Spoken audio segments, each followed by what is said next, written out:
हरि ओं। नमः शान्ताय तेजसे। श्रीगुरुभ्यो नमः। सर्वेभ्यः नमो नमः। अहमस्मि शुभजित्। आमुखपटलेऽस्मिन् समेषां समापर्पितानाम् आचार्यचरणानां बन्धुबान्धवानां हार्दं स्वागतम्, अभिनन्दनम्, अभिवादनं च वर्तते। अद्य वयं महाकविभर्तृहरिविरचितस्य नीतिशतकमित्यस्य ग्रन्थविशिष्टस्य अर्थपद्धतेः श्लोकमेकं पठामः। श्लोकमित्थं वर्तते। दौर्मन्त्र्यान् नृपतिर्विनश्यति यतिः सङ्गात् सुतो लालनात् विप्रो नध्यनात् कुलं कुतनयाच्छीलं खलोपासनात् रीर्मद्यादनवेक्षणादपि कृषिः स्नेहप्रभाषाश्रयात् मैत्री चाप्रणयात् समृद्धिरनयात् त्यागप्रमादात् धनम्। पुनः एकवारं पठामः। दौर्मन्त्र्यान् नृपतिर्विनश्यति यतिः सङ्गात् सुतो लालनात् विप्रो नध्यनात् कुलं कुतनयाच्छीलं खलोपासनात् रीर्मद्यादनवेक्षणादपि कृषिः स्नेहप्रवासाश्रयात् मैत्री चाप्रणयात् समृद्धिरनयात् त्यागप्रमादात् धनम्। अन्वयः। नृपतिः दौर्मन्त्र्यात्, यतिः सङ्गात्, सुतः लालनात्, विप्रः अनध्ययनात्, कुलं कुतनयात्, शीलं खलोपासनात्, रीः मद्यात्, कृषिः अनवेक्षणात्, स्नेहः प्रवासाश्रयात्, मैत्री अप्रणयात्, समृद्धिः अनयात्, धनं प्रमादात्, त्यागात् विनश्यति। शब्दार्थः। नृपतिः राजा दौर्मन्त्र्यात् बुरी मंत्रणा से, यतिः सन्यासी संगात आसक्ति से, सुतः मतलब पुत्र लालनात् लाड प्यार से, विप्रः ब्राह्मण अनध्ययनात् ना पढ़ने से, कुलम वंश कुतनयात् कुपुत्र से, शीलम स्वभावः खलोपासनात् दुर्जनों की सेवा से, रीः लज्जा मद्यात् मद्य सेवन से, कृषिः खेती अनवेक्षणात् ना देखने से, स्नेहः प्रेम प्रवासाश्रयात् परदेश में रहने से, च और मैत्री यानी कि मित्रता, अप्रणयात् प्रेम न होने से, समृद्धि ऐश्वर्य अनयात् अनीति से, धनम धन प्रमादात त्यागात यानी कि असावधानी से व्यय करने से, विनश्यति नष्ट होता है।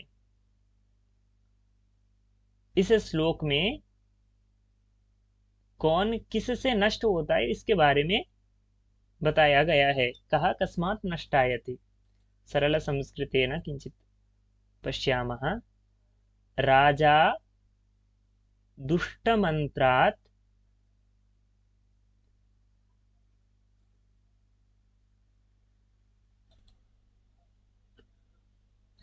दुष्टमन्त्रात् दौर्मन्त्र्यात् वा नश्यति। मुनिः विषयेषु आसक्तेः कारणात् विनश्यति। ब्राह्मणः वेदशास्त्राध्ययनभावात् नश्यति। नाम वेदशास्त्रस्य अध्ययनं न करोति चेत् ब्राह्मणः विनश्यति नश्यति च। वंशः दुष्टपुत्रात् नश्यति। सत्स्वभावः दुर्जनसमागमात् नश्यति, लज्जा मद्यपानात् नश्यति, सस्यम् अनवेक्षणात् नश्यति, स्नेहः प्रवासाश्रयात् नश्यति, सख्यं प्रेमाभावात् नश्यति, नीतिं विहाय प्रचलनात् समृद्धिः नश्यति। नाम समृद्धिः अन्यायात् नश्यति, नीतिं विहाय चलति चेत् नश्यति। एवं च धनं वित्तं वा अनवधानतापूर्वकम् अविचिन्त्य व्ययात् प्रमादात् वा विनाशम् उपयाति, विनश्यति, नश्यति इत्यर्थः।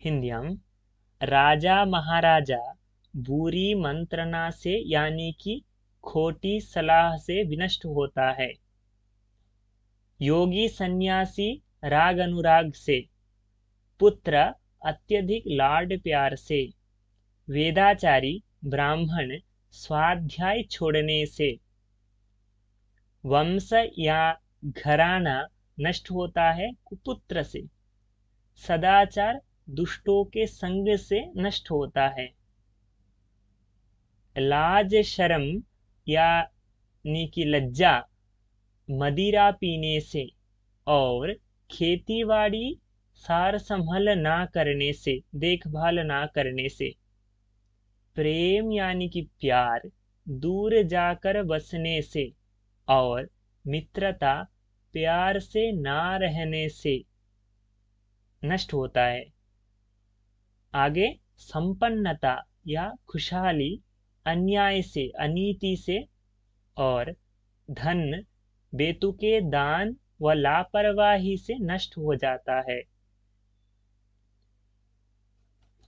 In English, a king is ruined by a wicked ministry, an ascetic by an attachment to enjoyment, a son by overmuch love, a Brahmin by not reading the Vedas, a family by a bad son, character by association with the wicked, modesty by drinking, farming by neglect, to love by absence, and friendship by seizing affections, property by adopting untoward tactics, and wealth is reigned by carelessness and by disposing it improperly.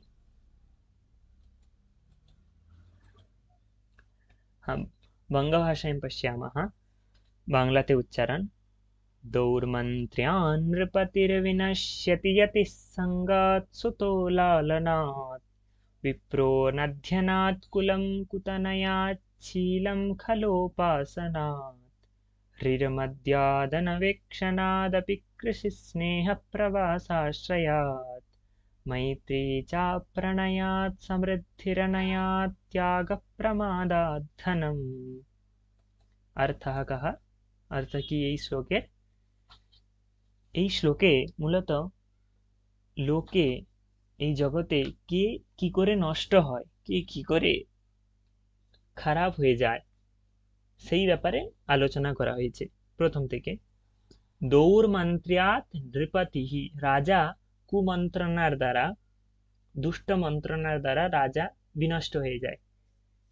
यतिः संगात, संसर्गेर द्वारा योगी सन्यासीगण संसर्गेर द्वारा नष्ट হয়ে যায়। सुतो लालनाथ, सुतो माने पुत्र, पुत्र अत्यधिक स्नेह लालन पालने अत्यधिक लाड प्यार अत्यधिक स्नेहेर द्वारा যদি পালন করা হয় তাকে পুত্র, সেই পুত্র বিগড়ে যায়, নষ্ট হয়ে যায়।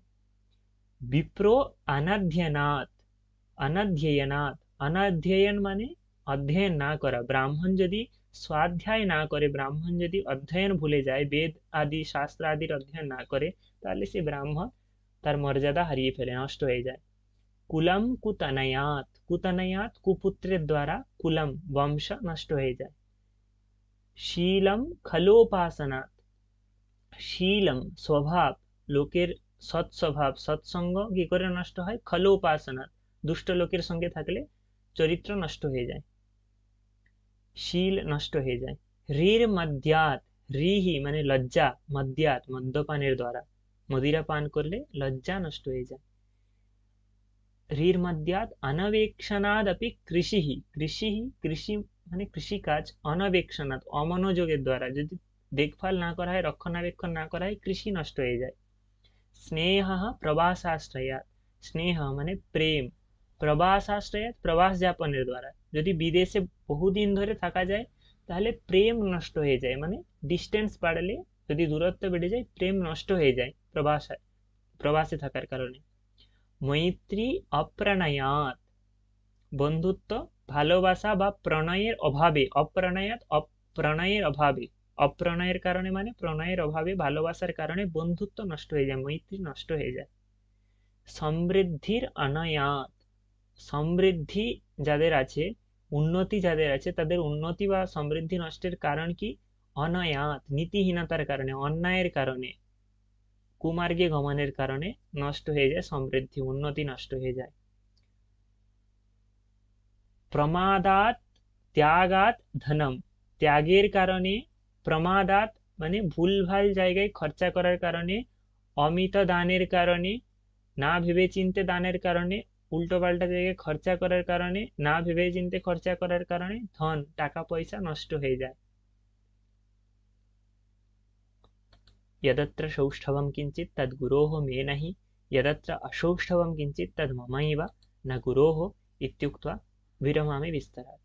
जयतु भारतं, जयतु संस्कृतं। धन्यवादः।